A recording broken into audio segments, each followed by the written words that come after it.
Hello, welcome to Papa Nick's Music. I am, as always, your host, Papa Nick Lewis, and today we are finally ranking the albums of Martin Mull. I'm a big fan of Martin Mull, as I mentioned a couple of weeks ago when I did my top 10 Martin Mull songs, and I was lucky that here not too long ago I had a little extra cash in my pocket, and so I went on a spree and I was able to find and buy copies of all of the albums. I had a couple of them, but now my collection is complete. And now that my collection is complete, let's rank them. Okay. Before we get into the ranking, subjectivity notice. Artistic appreciation is, by definition, a subjective thing. There is no such thing as objectively good or objectively bad art. There's only art that I like and art that I don't. And as long as we keep that in mind, this is a wonderful conversation. It's informative and it's entertaining. It only goes off the rails when somebody in the conversation starts thinking in terms of being right or wrong. So let's not do that. I'm not saying that objectively this is, the relative quality of these albums. No, this is my view of the relative quality of these albums. And then secondly, because this is a ranking, we should do the ground rules. When we rank albums here at Papa Nick's Music, we rank original studio albums that have as their primary purpose being a collection of songs. Originals, so we don't do compilations. So as much as I love that album, we're not including it. Studio, we don't do live albums. More on that in a second. Albums, they have to be full-length albums. These are all full-length albums. Don't have to worry about that. Have as their primary purpose being a collection of songs. This is what I usually use to get rid of things like soundtracks, Christmas albums, tribute albums, stuff like that. We don't really have anything like that. We do have live albums. 2 of these 8 albums that I'm about to rank are live albums. But they are live albums in the way that a comedy album is a live album. Okay? They are live albums, but they're all new material. This is their lone appearance in a recording. When we think of live albums for pop stars, it's greatest hits played at a slightly faster tempo with some irritating crowd noise in the back, right? That's not what we have here. What we have here is a comedian working material. So I am including live albums this time around. Okay? Okay, we ready? I've got 8 albums. As you know, if you've watched one of my album ranking videos in the past, when I'm listening to the albums and I'm thinking in terms of relative quality, I think in terms of letter grades.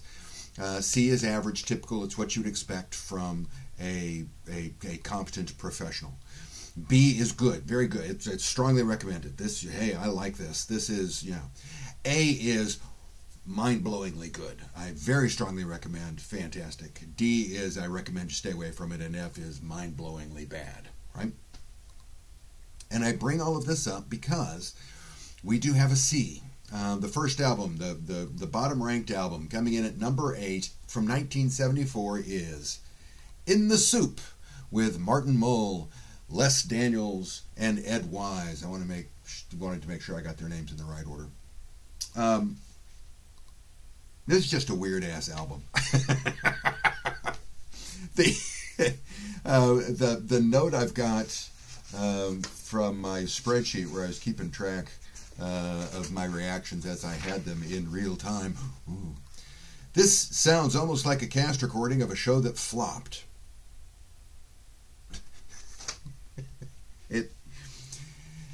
It's not particularly funny. The music is not particularly emphasized, and when it is there, it's not particularly good. We've got 2 other singers in addition to Martin Mull, and I'm assuming they are Les Daniels and Ed Wise, and neither one of them sings worth a damn.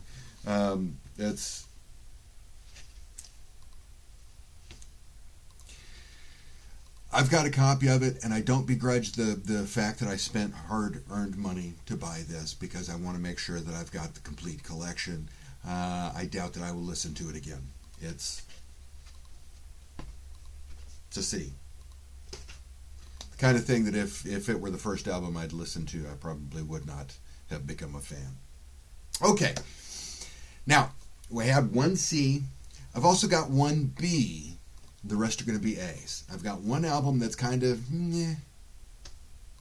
I mentioned when I was talking about my top 10, let me get the no hits, 4 errors back out, that this was my introduction to Martin Mull. No hits, 4 errors. The best of Martin Mull. Yeah, my picture isn't mirrored. I found this at the used bookstore in the town where I went to college, Huntsville, Texas. Sam Houston State, go Bearcats.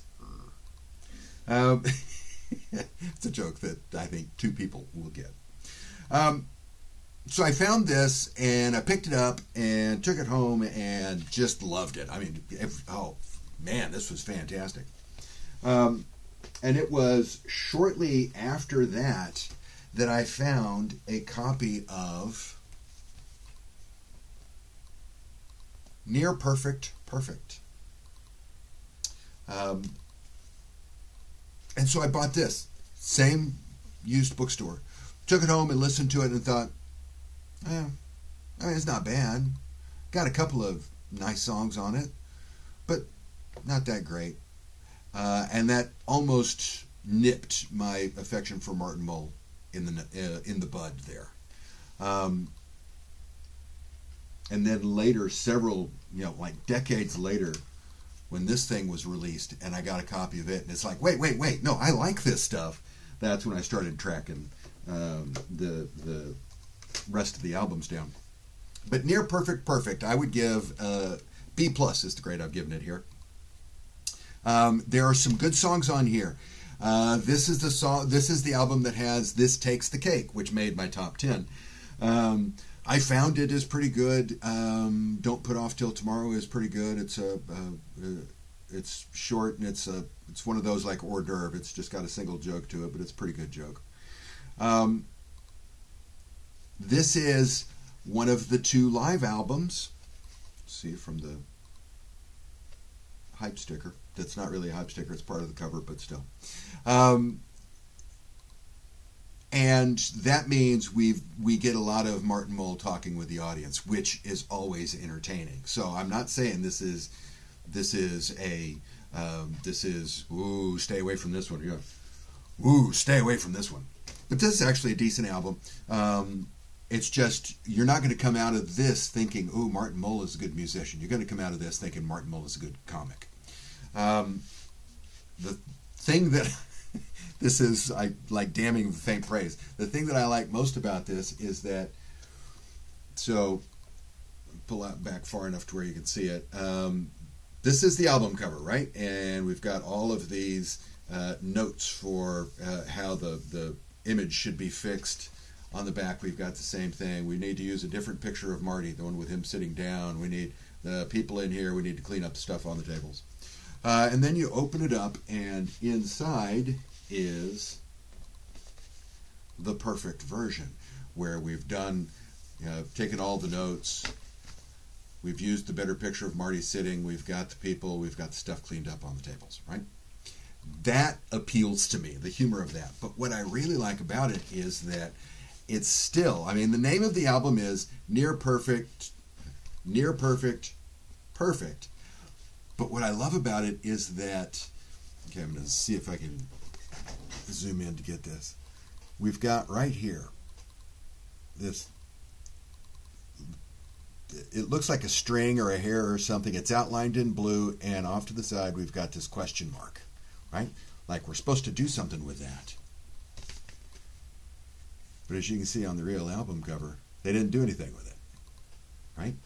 On the back, the original running order was going to have Bun on the Run #1 at the beginning of side 1, Bun on the Run #2 at the end of side 1, and then Bun on the Run #3 at the beginning of side 2.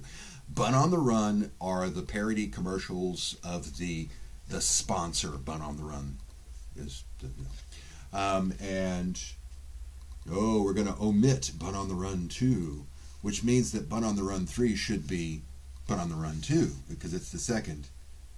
But there we go. So you can see it's still Bun on the Run #3. Now,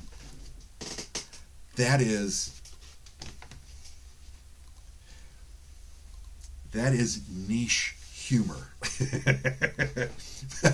But I find myself reacting more to the humor of the content, the cover art, excuse me, than I do the content of the songs. It's not a bad album, just not a great album. This is a good album, good high B, near perfect. I recommend that you get it, but I'm not going to be disappointed if you don't. Starting with number 6 on, we are in solid A territory. These are all very strongly recommended. Very strongly recommended. Coming in at number 6, we have from 1974, Normal. Martin Mull. Normal is a very good album. It's a little bit draggy in the middle of side 1. I'm looking at my notes. Dialing for Dollars, Woodstock Samba, and Roman Board are... they're a bit draggy. But the rest of it is all good. But it's got that one draggy spot. So that's why it's my first, the first A album to make it onto the list. The excellent songs include Normal, the title track, Flexible. I love Flexible. Jesus Christ Football Star is pretty good. Birthday, You Play Rhythm. There's a lot of good stuff on here. One spot that kind of sucks energy out of side 1, but the rest of it is fantastic. So, Normal, number 6. Number 5, from 1978, we have Sex and Violins. It still has I'm trying to find a way that I can show it without too much glare. Still has the shrink wrap on it. I discovered when I bought this and opened it up that it was... not just that it had the shrink wrap on it, it was sealed. So I played it for the first time when I was listening to it. Amazing how good the quality of the vinyl is. This is a good album. I preface what I'm about to say with, this is a good album. I really like this album. I very strongly recommend this album. I give it a good A-. My note is that it's orchestral Mull. The rest of the songs, or the rest of the albums, excuse me, largely feature Martin Mull and his fabulous furniture, his backing band. And so you've got the standard thing you would expect from a backing band. You've got a bassist, a keyboard player, a drummer, a couple of musicians who can play different horns. So you might have a couple of saxes, you might have a flute cropping up, you might have a trumpet in there now and then, who also, you do the occasional, so you might have another guitar playing, and right? So it's that kind of stuff, right? Regular pop band kinds of stuff. Now, this is all, I mean, we've got the fabulous furniture on here, but we also have a full orchestra. And so it's sex and violins because there's lots of violins on this thing. And so the sound is fantastic. This may be, out of all of them, the best sounding record, just in terms of the quality of the recording, the quality of the music. We've got a few really good songs that stand out. Trailer Waltz is good. Westward Ho is good. Westward Ho, co-written with Steve Martin. Yeah, that guy. A Half Hour of Heaven and 8 Hours of Sleep. At the very least, it's a great title for a song. So we've got some good songs on here. And we also have a guest appearance. Harry Shearer crops up from time to time on this album as a representative of the ABC record company. It was done by ABC Records. And talking about, what you would come to expect from an ABC Records product. And he's used pretty well on this. The problem that I have, all of this I've been saying has been working up to this bud here. The music sounds good. The comedy is not quite as good. So if you want to play something in the background while you're working of these, this is the one I would choose because it sounds good. Quality of the songwriting isn't quite up with the rest of them. There aren't any obvious draggy bits, though. That's why it comes in a notch ahead of Normal. Sex and Violins from 1978. That was number 5. Okay, number 4. I've got 2 of these on CD, so let me go ahead and pull the card out of the front. Number 4 is from 1977, I'm Everyone I've Ever Loved. I'm Everyone I've Ever Loved.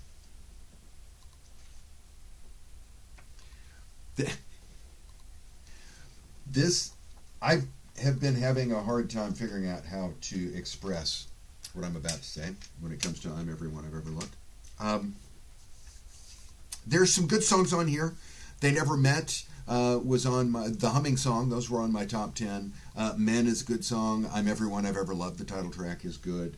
Honor Roll is good. Bombed anyway is good. You know, there's some good songs on here. What really stands out to me, though, and I think it's the reason why it was reissued by Laugh.com, whereas the rest of the next one was also reissued. But getting ahead of myself. This one works really well as a comedy album. Not as a collection of comic songs, but as a cohesive comedy album. We've got a couple of spots. A song will start, and Martin Mull will interrupt it. Oh, no, I can't do that. One of the songs on here is Get Up, Get Down, and it's his disco parody. And so when the song starts, and it's, wait, no, that's where I draw the line. I will not do disco. Other guy says, well, you sure? Because, that's where the money is. And Marty goes, oh. Right? It's that kind of thing where, oh, I'm not going to do that. Oh, there's money in it? Oh, okay, let's do it, right? Now, that kind of detail, that's, the way I think of it, that's more about the way this album was arranged, the way the album itself was produced and stitched together and sent out. It's not the songwriting, it's how the album was built, okay? This album was built well. I've got it up here at number 4. It's a good solid A, and very strongly recommended, even though the albums that are above it have better songs, and I think the couple of the songs off of these are better than the good songs on here. But this thing is really well done, well executed, like this album. Coming in at number 3, number 4, Martin Mull, number 4, I'm Everyone I've Ever Loved. Number 3, the other album that I've got that was reissued by Laugh.com, and that is Martin Mull and His Fabulous Furniture in Your Living Room from 1973. This is the other live album on the list. When you look at it, you see that's got 20 tracks on it. It's like, holy mother of God. It's not a double album, no. This is alternating between him doing a bit of comedy and then a song, bit of comedy, song, bit of comedy, song, bit of comedy, song, bit of comedy, song. This is a stand-up comedy record as much as an album. And it's very good. This is, if I'm trying to, if you're asking me, okay, which one of these albums should I listen to in order to understand why you like Martin Mull, this would be a strong contender, because Martin Mull is a very good live performer. Okay, and there's something about the live performance of this stuff that makes everything better. This also has some really good songs on it. It's Dueling Tubas, which, insanely enough, actually cracked the top 40. Licks Off of Records, Ukulele Blues are on here. How Could I Not Miss a Girl Your Size is on here. And then the comedy banter between the songs is very good.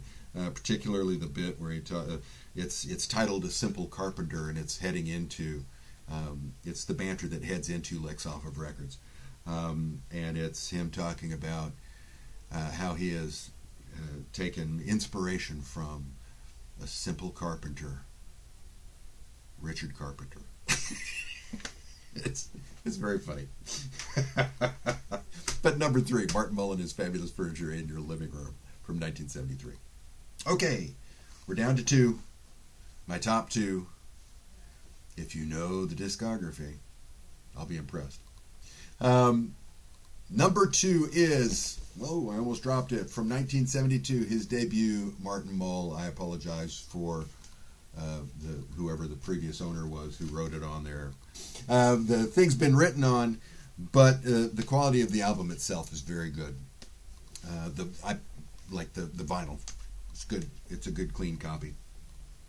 And we've got some very good songs on here. I'm going to work off the back of the album rather than my notes. Ventriloquist Love, mentioned last time. Miami, I mentioned last time. Hors d'oeuvre, I mentioned last time. All 3 of those hit that top 10 that I gave you. But this also has Eggs. It's got Dancing in the Nude, which is fun. Partly Marian, You're Not the Marian Kind. Songwriter's Blues, Duet for Piano and Janitor. The thing that keeps this from being my number 1, this is an A, it's not an A+, and that's because we do have a couple of songs that are, Living Above My Station is, I Made Love to You in a Former Life is, but overall, this is a very strong album. Strong enough that I've got it at number 2. But my number 1 album, the best of the bunch, from 1975, Days of Wine and Neuroses. This is the one album that I'm giving an A+ to. This is the argument, the best argument we've got for a perfect album out of all of these.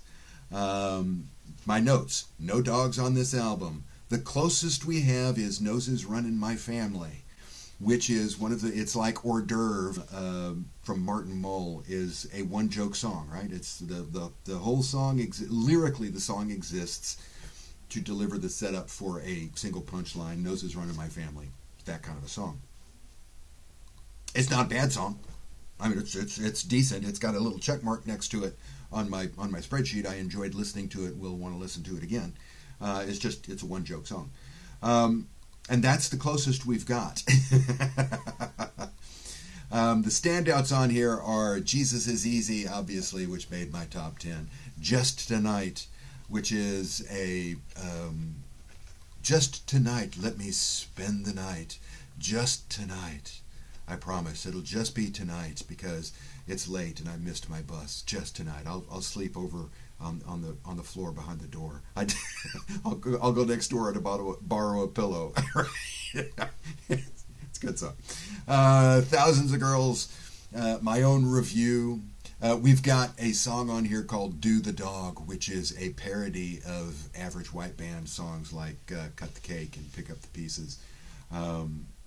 It's brilliant. It's brilliantly done, brilliantly executed. This is a fantastic album.